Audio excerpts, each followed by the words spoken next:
Marc 1. Commencement de l'évangile de Jésus-Christ, Fils de Dieu. Selon ce qui est écrit dans Isaïe, le prophète, voici, j'envoie devant toi mon messager qui préparera ton chemin. C'est la voix de celui qui crie dans le désert. Préparez le chemin du Seigneur, aplanissez ses sentiers. Jean parut, baptisant dans le désert et prêchant le baptême de repentance pour la rémission des péchés. Tout le pays de Judée et tous les habitants de Jérusalem se rendaient auprès de lui, et confessant leurs péchés, ils se faisaient baptiser par lui dans le fleuve du Jourdain. Jean avait un vêtement de poil de chameau et une ceinture de cuir autour des reins. Il se nourrissait de sauterelles et de miel sauvage.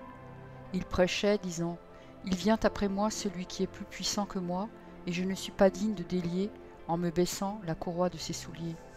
Moi, je vous ai baptisé d'eau, lui, il vous baptisera du Saint-Esprit. » En ces temps-là, Jésus vint de Nazareth en Galilée, et il fut baptisé par Jean dans le Jourdain.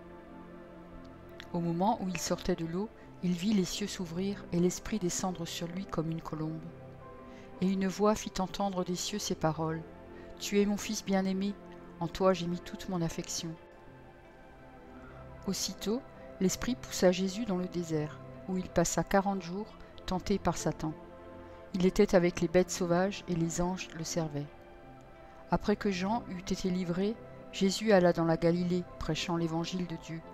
Il disait, « Le temps est accompli et le royaume de Dieu est proche.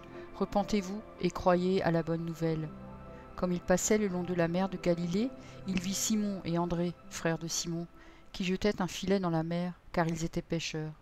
Jésus leur dit, « Suivez-moi, et je vous ferai pêcheurs d'hommes. » Aussitôt, ils laissèrent leur filet et le suivirent. Étant allé un peu plus loin, il vit Jacques, fils de Zébédée, et Jean, son frère, qui eux aussi étaient dans une barque et réparaient les filets. Aussitôt, il les appela, et laissant leur père Zébédée dans la barque avec les ouvriers, ils le suivirent. Ils se rendirent à Capharnaüm, et le jour du sabbat, Jésus entra d'abord dans la synagogue et il enseigna. Ils étaient frappés de sa doctrine, car il enseignait comme ayant autorité et non pas comme les scribes. Il se trouva dans leur synagogue un homme qui avait un esprit impur et qui s'écria, « Qu'y a-t-il entre nous et toi, Jésus de Nazareth? Tu es venu pour nous perdre, je sais qui tu es, le Saint de Dieu. » Jésus le menaça, disant, « Tais-toi et sors de cet homme. » Et l'esprit impur sortit de cet homme, en l'agitant avec violence et en poussant un grand cri. Tous furent saisis de stupéfaction, de sorte qu'ils se demandaient les uns aux autres, « Qu'est-ce que ceci? Une nouvelle doctrine? Il commande avec autorité même aux esprits impurs et ils lui obéissent. » Et sa renommée se répandit aussitôt dans tous les lieux environnants de la Galilée. En sortant de la synagogue, ils se rendirent avec Jacques et Jean à la maison de Simon et d'André. La belle-mère de Simon était couchée, ayant la fièvre, et aussitôt on parla d'elle à Jésus. S'étant approché, il la fit lever en lui prenant la main, et à l'instant la fièvre la quitta. Puis elle les servit. Le soir, après le coucher du soleil, on lui amena tous les malades et des démoniaques, et toute la ville était rassemblée devant sa porte. Il guérit beaucoup de gens qui avaient diverses maladies. Il chassa aussi beaucoup de démons, et il ne permettait pas aux démons de parler parce qu'ils le connaissaient. Vers le matin, pendant qu'il faisait encore très sombre, il se leva, et sortit pour aller dans un lieu désert où il pria. Simon et ceux qui étaient avec lui se mirent à sa recherche. Et quand ils l'eurent trouvé, ils lui dirent, « Tous te cherchent. » Il leur répondit, « Allons ailleurs dans les bourgades voisines, afin que j'y prêche aussi, car c'est pour cela que je suis sorti. » Et il alla prêcher dans les synagogues par toute la Galilée, et il chassa les démons. Un lépreux vint à lui, et se jetant à genoux, il lui dit d'un ton suppliant, « Si tu le veux, tu peux me rendre pur. » Jésus, ému de compassion, étendit la main, le toucha et dit, « Je le veux, sois pur. » Aussitôt la lèpre le quitta, et il fut purifié. Jésus le renvoya sur le champ avec de sévères recommandations, et lui dit, « Garde-toi de rien dire à personne, mais va te montrer au sacrificateur, et offre pour ta purification ce que Moïse a prescrit, afin que cela leur serve de témoignage. » Mais cet homme, s'en étant allé, se mit à publier hautement la chose et à la divulguer, de sorte que Jésus ne pouvait plus entrer publiquement dans une ville. Il se tenait dehors, dans des lieux déserts, où l'on venait à lui de toutes parts.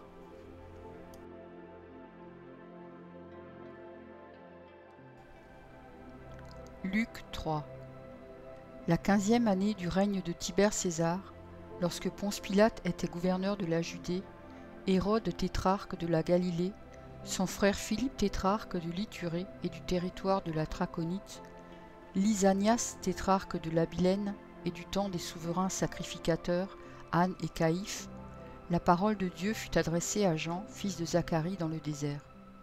Et il alla dans tout le pays des environs de Jourdain, prêchant le baptême de repentance pour la rémission des péchés, selon ce qui est écrit dans le livre des paroles d'Ésaïe le prophète. C'est la voix de celui qui crie dans le désert, préparez le chemin du Seigneur, aplanissez ses sentiers.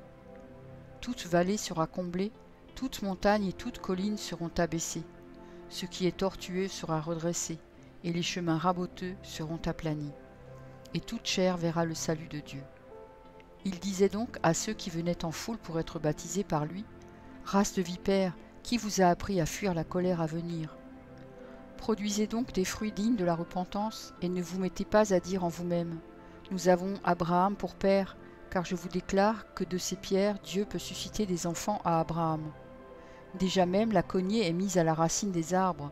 Tout arbre donc qui ne produit pas de bons fruits sera coupé et jeté au feu. » La foule l'interrogeait, disant, « Que devons-nous donc faire ?» Il leur répondit, « Que celui qui a 2 tuniques partage avec celui qui n'en a point, et que celui qui a de quoi manger agisse de même. » Il vint aussi des publicains pour être baptisés, et ils lui dirent, « Maître, que devons-nous faire ?» Il leur répondit, « N'exigez rien au-delà de ce qui vous a été ordonné. » Des soldats aussi lui demandèrent, « Et nous, que devons-nous faire ?» Il leur répondit, « Ne commettez ni extorsion, ni fraude envers personne, et contentez-vous de votre solde. » Comme le peuple étant dans l'attente, et que tous se demandaient en eux-mêmes si Jean n'était pas le Christ. Il leur dit à tous, « Moi, je vous baptise d'eau, mais il vient, celui qui est plus puissant que moi, et je ne suis pas digne de délier la courroie de ses souliers. Lui, il vous baptisera du Saint-Esprit et de feu. Il a son vanne à la main, il nettoiera son aire, et il amassera le blé dans son grenier, mais il brûlera la paille dans un feu qui ne s'éteint point. » C'est ainsi que Jean annonçait la bonne nouvelle au peuple, en lui adressant encore beaucoup d'autres exhortations. Mais Hérode le tétrarque, étant repris par Jean au sujet d'Hérodias, femme de son frère, et pour toutes les mauvaises actions qu'il avait commises, ajouta encore à toutes les autres celle d'enfermer Jean dans la prison. Tout le peuple se faisait baptiser, Jésus fut aussi baptisé, et pendant qu'il priait, le ciel s'ouvrit. Et le Saint-Esprit descendit sur lui sous une forme corporelle comme une colombe.